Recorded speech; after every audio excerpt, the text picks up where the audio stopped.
নতুন সরকারের প্রথম জাতীয় অর্থনৈতিক পরিষদ নির্বাহী কমিটি একনেক সভায় ৪৮৩ কোটি টাকার ৫টি উন্নয়ন প্রকল্প অনুমোদন দেওয়া হয়েছে। সচিবালয়ে অনুষ্ঠিত সভায় এসব প্রকল্পের অনুমোদন দেওয়া হয়। সাম্প্রতিক বছরগুলোর মধ্যে খরচের এই পরিমাণ সবচেয়ে কম। দায়িত্ব গ্রহণের মাস পেরিয়ে প্রথম একনেক সভা করল বিএনপি নেতৃত্বাধীন নতুন সরকার।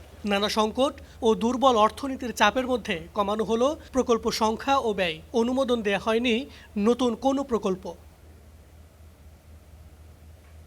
প্রধানমন্ত্রী তারেক রহমানের সভাপতিত্বে অনুষ্ঠিত এই সভায় মোট ৪৮৩ কোটি ৪৩ লাখ টাকা ব্যয়ের ৫টি প্রকল্প অনুমোদন পায়। এর মধ্যে সরকারি অর্থায়ন ৩৯০ কোটি ৮৪ লাখ টাকা ও প্রকল্প ঋণ ৯২ কোটি ৫৯ লাখ টাকা। ১৯টা প্রকল্পের মধ্যে মাত্র আমরা 7টা করতে পেরেছি, কারণ এগুলো অনেক সময় নেওয়া হচ্ছে। এগুলো পর্যালোচনা করার জন্য, বিশ্লেষণের জন্য সময় নিয়ে করতে হচ্ছে, কারণ এগুলো জনগণের টাকা।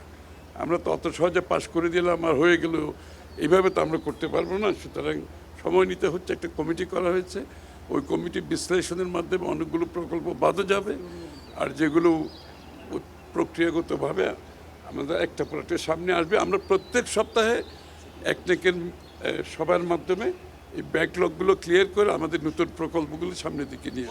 অনুমোদিত প্রকল্পগুলোর মধ্যে আছে সার্বজনীন সামাজিক অবকাঠামো উন্নয়ন প্রকল্প ২ এবং চর ডেভেলপমেন্ট অ্যান্ড সেটেলমেন্ট প্রজেক্ট ৪। এছাড়া আইটি ট্রেনিং ও ইনকিউবেশন সেন্টার স্থাপন প্রকল্প এবং স্বাস্থ্য খাতের ২টি প্রকল্প অনুমোদন দেয়া হয়। আমাদেরকে খুব কেয়ারফুলি যেতে হচ্ছে, কারণ বাংলাদেশের জনগণের টাকা তো এই টাকা তো প্রতিটি টাকা ব্যয়ের পেছনে বাংলাদেশের মানুষ এইখান থেকে তার টাকার মূল্য পাচ্ছে কিনা, তার বিনিয়োগের উপর রিটার্ন পাচ্ছে কিনা, এখানে জব ক্রিয়েশন হচ্ছে কিনা, তো অনেকগুলো বিষয় বিবেচনা করতে হচ্ছে। একনেকে আনা প্রকল্পগুলোর মধ্যে যেগুলোর অনুমোদন পায়নি আগামী সভায় তা উত্থাপন করা হবে। এছাড়া ১৩০০ প্রকল্প বাস্তবায়নে অর্থ উপদেষ্টাকে প্রধান করে একটি পর্যালোচনা কমিটি গঠন করা হয়েছে। মাহাবুল ইসলাম, স্টার নিউজ, ঢাকা।